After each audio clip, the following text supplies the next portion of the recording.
Imaginez une ville si bondée qu'un court trajet en voiture se transforme en une épreuve exténuante de 2 heures, où des millions de personnes s'entassent dans des abris de fortune en tôle fragile et où l'air fait partie des plus toxiques de la planète. C'est la réalité quotidienne au Bangladesh, un pays d'une résilience incroyable mais confronté à des difficultés inimaginables. Que ressent-on en se réveillant dans un endroit où la pauvreté, la pollution et la surpopulation s'affrontent chaque jour? Comment les habitants ne se contentent-ils pas de survivre, mais trouvent-ils des moyens de prospérer malgré ces épreuves? Restez avec nous pour découvrir la dure réalité du Bangladesh, une réalité qu'il faut voir pour y croire. Vous pensez visiter le Bangladesh? Votre voyage commence à Dhaka, la plus grande ville du pays, qui compte plus de 15 millions d'habitants. C'est une métropole chaotique et incessante, où les klaxons, les marchands ambulants et le mouvement perpétuel créent une expérience sensorielle déroutante. S'y rendre est simple, avec des vols directs depuis de nombreux pays. Mais si vous avez besoin d'un visa, obtenez-le à l'avance. Les retards de dernière minute ne sont pas une option. Une fois à Dhaka, la première chose qui vous frappe, c'est la circulation. Les tuk-tuks, les rues bondées et les klaxons incessants transforment même les trajets les plus courts en aventures imprévisibles. Un trajet en tuk-tuk est tout sauf fluide, surtout si vous êtes accompagné, car les rues étroites débordent de véhicules, de piétons et d'un chaos pur. Mais la circulation est plus qu'un simple tracas quotidien, elle reflète la croissance explosive de Dhaka et l'état de ses infrastructures défaillantes. Les routes ne peuvent pas suivre et la ville peine sous le poids de sa population croissante. Les difficultés de la vie ici sont incontestables et touchent tout le monde. Qu'est-ce que cela signifie pour les habitants de Dhaka? Restez avec nous pour découvrir les réalités brutales auxquelles ils font face et le prix élevé de la survie. Dhaka s'agrandit à un rythme alarmant, mais ses infrastructures ne suivent pas. L'un des plus grands défis est la multiplication des habitats informels. Plus de 4 millions de personnes vivent dans des logements de fortune faits de tôle, de plastique et de bois récupérés.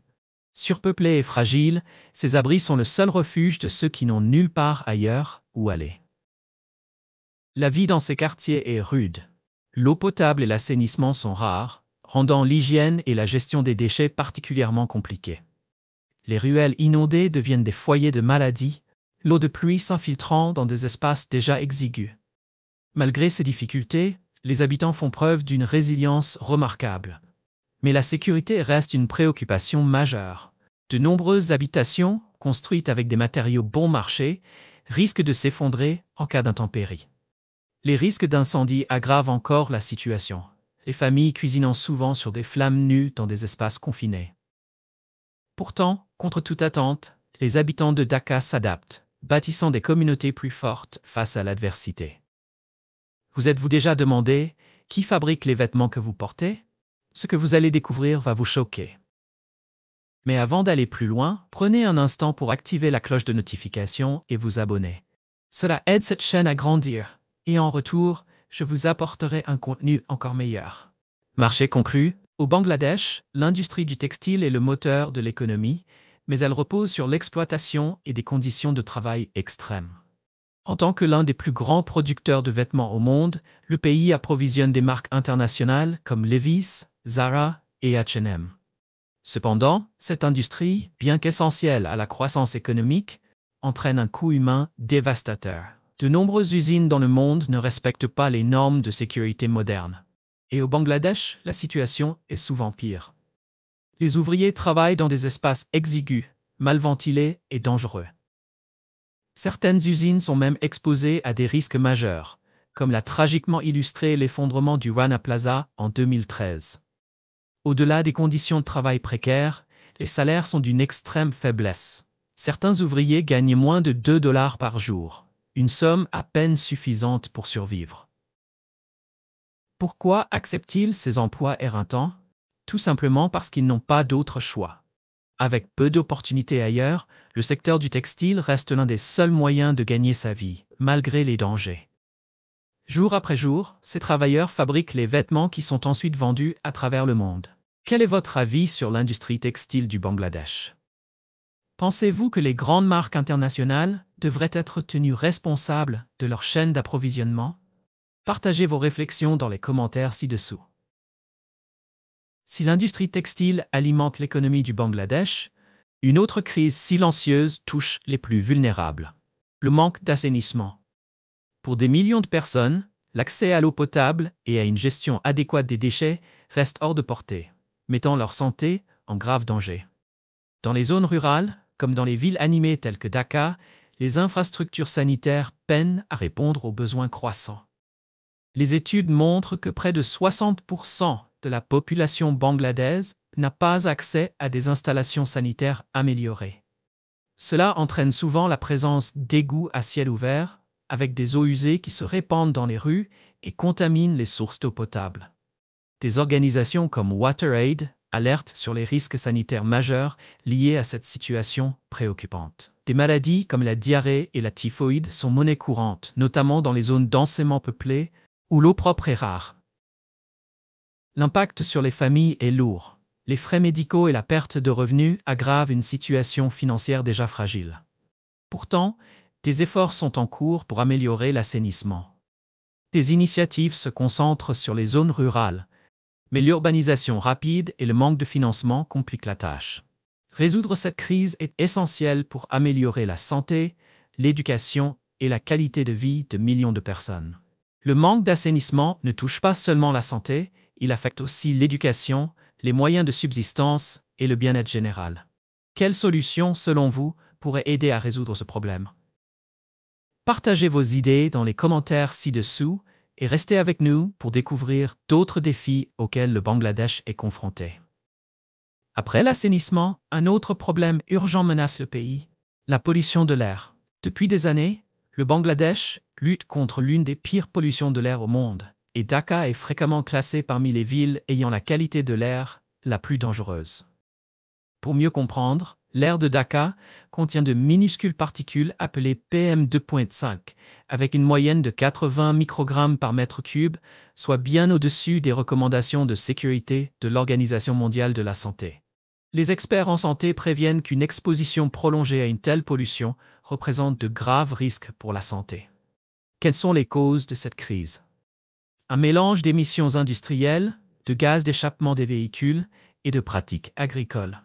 Les usines, notamment les briqueteries et les cimenteries, rejettent des polluants comme le dioxyde de soufre et les oxydes d'azote. À Dhaka, des véhicules obsolètes utilisant un carburant de mauvaise qualité contribuent à l'air toxique.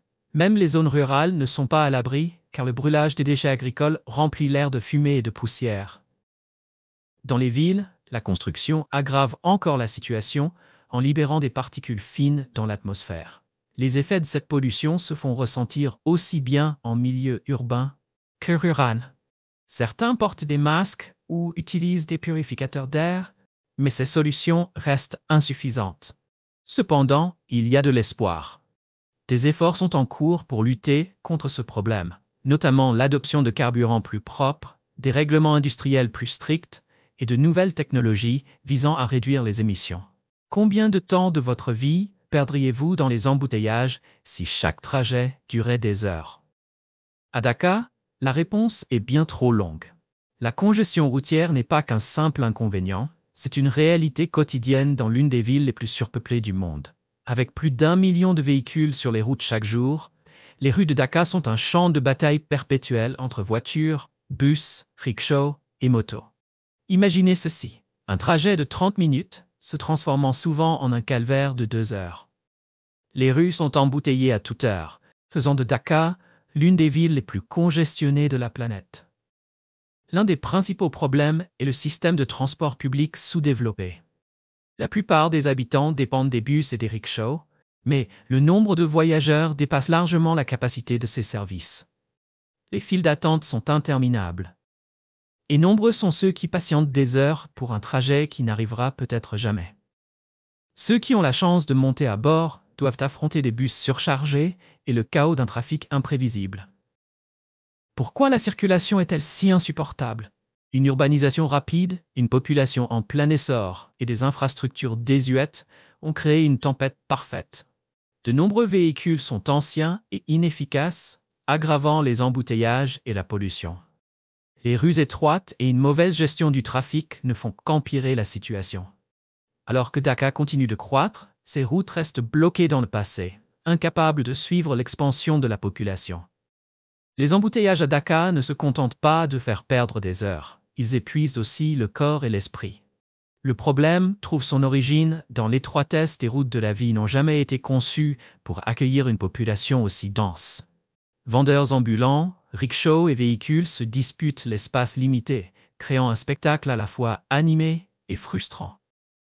Les routes irrégulières et les nids de poules géants ralentissent encore davantage la circulation, accentuant les retards. Pendant la saison des pluies, les rues inondées compliquent les trajets, les rendant encore plus longs et imprévisibles. Pour les travailleurs, ces épreuves quotidiennes exigent une patience à toute épreuve. Beaucoup commencent leur journée avant l'aube, espérant arriver à destination à temps, pour ne rentrer que tard dans la nuit. Passer des heures coincées dans la circulation, plongé dans le tumulte urbain, finit par peser sur le moral. À long terme, cette situation génère du stress et réduit la productivité. Pourtant, les habitants de Dhaka font preuve d'une incroyable résilience. Ils s'adaptent, persistent et avancent malgré les difficultés. Cela témoigne de leur force et de leur détermination face à l'adversité. Mais cela soulève aussi une question essentielle. Quelles solutions pourraient améliorer leur quotidien et alléger le poids des embouteillages?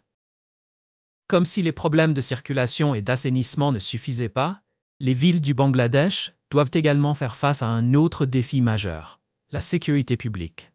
Des métropoles comme Dhaka, Chittagong et Khulna sont confrontées à divers enjeux sécuritaires qui impactent le quotidien de leurs habitants. À Dhaka, les quartiers densément peuplés et les espaces bondés, marchés, gares routières, ruelles étroites, présentent des risques non négligeables. Les vols, qu'il s'agisse de pickpocket ou de cambriolage, sont fréquents dans ces zones animées. Les transports en commun, comme les bus et les rickshaws, deviennent particulièrement vulnérables aux heures de pointe, lorsque la foule offre aux criminels opportunistes une couverture idéale. Bien que des efforts soient en cours pour renforcer la sécurité, le manque de ressources dans certaines zones complique la mise en place de solutions efficaces. Renforcer la confiance dans les forces de l'ordre et encourager la coopération entre citoyens et autorités sont des étapes cruciales pour assurer un environnement plus sûr. Les inquiétudes liées à la sécurité ne se limitent pas aux menaces physiques.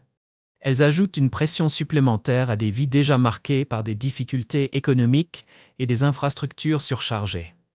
Pour les habitants, ces préoccupations imposent une vigilance constante dans un quotidien déjà bien rempli. Pourtant, malgré ces défis, les communautés urbaines du Bangladesh continuent de s'adapter et de prospérer dans ces villes dynamiques et riches culturellement. Une collaboration étroite entre les citoyens et les autorités locales pourrait ouvrir la voie à un avenir plus sûr et plus prometteur pour tous. Le Bangladesh a connu des progrès remarquables ces dernières décennies, avec une croissance économique rapide et des avancées dans des industries comme le textile. Cependant, parallèlement à ce développement impressionnant, des défis persistants doivent être relevés pour assurer la croissance continue du pays. Le chômage demeure un problème majeur. Bien que les industries se développent, de nombreuses personnes, surtout en milieu rural, peinent à trouver un emploi stable et valorisant. Les opportunités d'emploi sont souvent concentrées dans des villes comme Dhaka, creusant un fossé grandissant entre les zones urbaines et rurales et exerçant une pression immense sur les villes pour accueillir l'afflux de chercheurs d'emploi. L'augmentation du coût de la vie est une autre préoccupation. L'inflation n'a cessé d'augmenter, rendant les biens et services essentiels moins abordables pour beaucoup. De l'alimentation au logement, la hausse des dépenses pèse lourdement sur les ménages à faible revenu, forçant les familles à jongler avec des budgets serrés. L'inflation au Bangladesh est parmi les plus élevées d'Asie du Sud, soulignant l'urgence de trouver des solutions économiques. L'infrastructure constitue également un défi important. Les routes, les réseaux électriques et les systèmes de transport peinent à suivre le rythme d'une économie en croissance. Les coupures de courant fréquentes et les problèmes logistiques entravent les entreprises et les empêchent de se développer efficacement. Ces lacunes en matière d'infrastructure représentent à la fois un défi et une opportunité d'amélioration, alors que le Bangladesh cherche à renforcer sa position à l'échelle mondiale. Une mauvaise gestion et des inefficacités dans l'allocation des ressources peuvent retarder des projets de développement clés et éroder la confiance du public. Résoudre ces problèmes pourrait mener à une croissance plus équitable et à un environnement commercial plus solide. Pour les citoyens ordinaires, ces défis sont extrêmement personnels. Les familles luttent contre la hausse des coûts, les entrepreneurs font face à des ressources peu fiables, et les jeunes doivent rivaliser pour trouver un emploi sur un marché saturé. Malgré ces obstacles, la résilience et la détermination du peuple bangladais continuent d'alimenter l'espoir d'un avenir meilleur.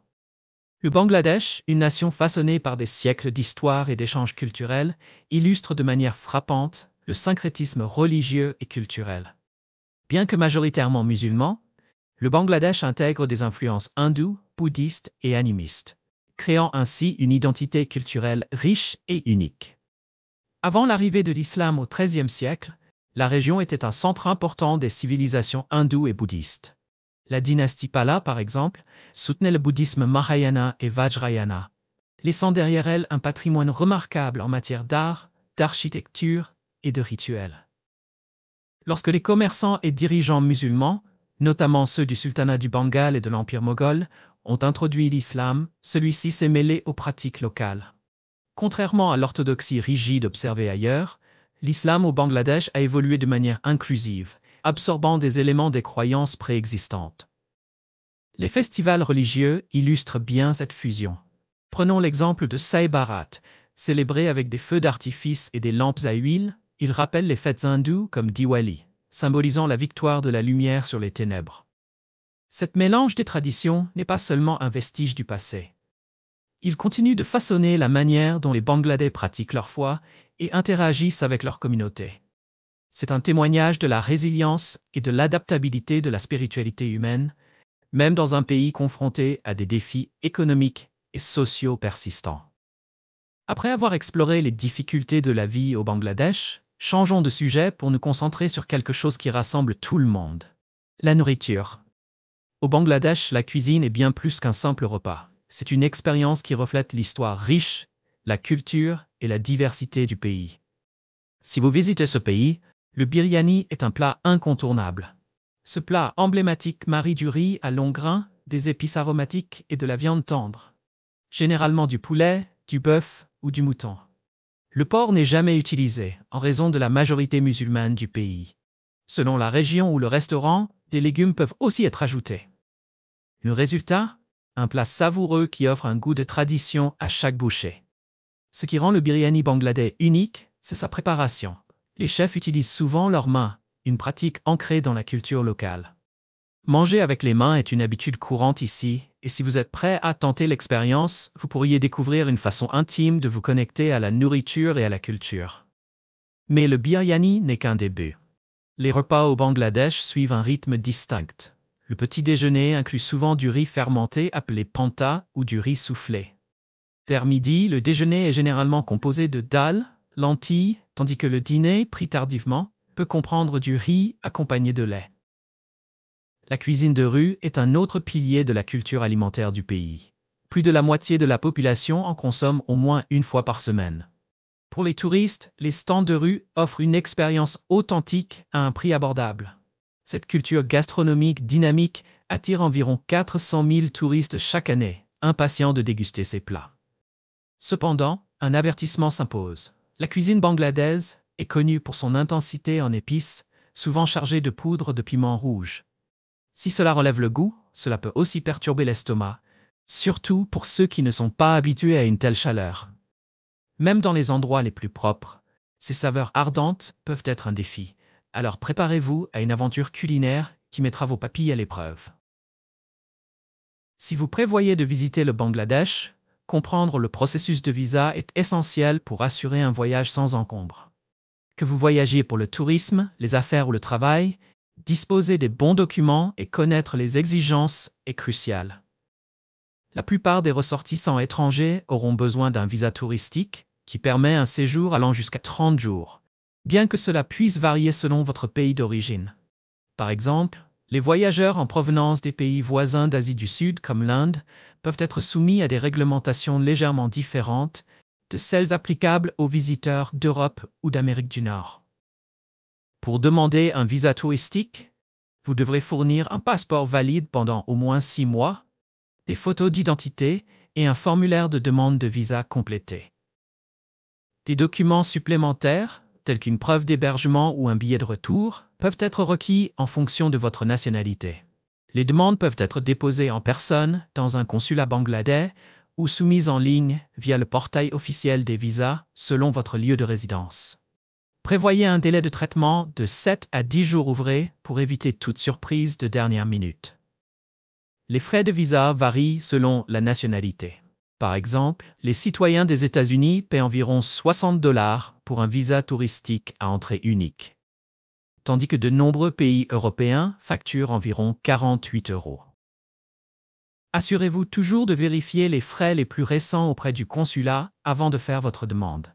Pour les voyageurs d'affaires, le processus est légèrement différent, et certaines nationalités, comme celle du Bhoutan ou des Maldives, peuvent bénéficier d'exemptions de visa pour des visites professionnelles de courte durée dans le cadre d'accords réciproques. Les demandeurs de visa d'affaires peuvent aussi devoir présenter une lettre d'invitation d'une organisation bangladaise. Si vous prévoyez de travailler au Bangladesh, il est important de connaître les règlements fiscaux du pays. Les travailleurs étrangers sont généralement imposés à un taux fixe de 30%, bien que des traités signés avec certains pays puissent réduire ce taux ou offrir des exonérations pour certains types de revenus. Le respect de ces règles vous garantira une expérience professionnelle plus sereine. J'espère que tu as aimé la vidéo d'aujourd'hui. Si c'est le cas, n'oublie pas de cliquer sur le bouton j'aime et de t'abonner à la chaîne pour ne pas manquer les prochaines vidéos passionnantes. Ton soutien nous aide à continuer à créer du contenu encore meilleur. Assure-toi de regarder la prochaine vidéo qui apparaît à l'écran. Je suis sûr que tu vas l'adorer. N'oublie pas de laisser un commentaire sur le pays que tu aimerais que nous explorions prochainement. Merci beaucoup d'avoir regardé et à très bientôt dans la prochaine vidéo.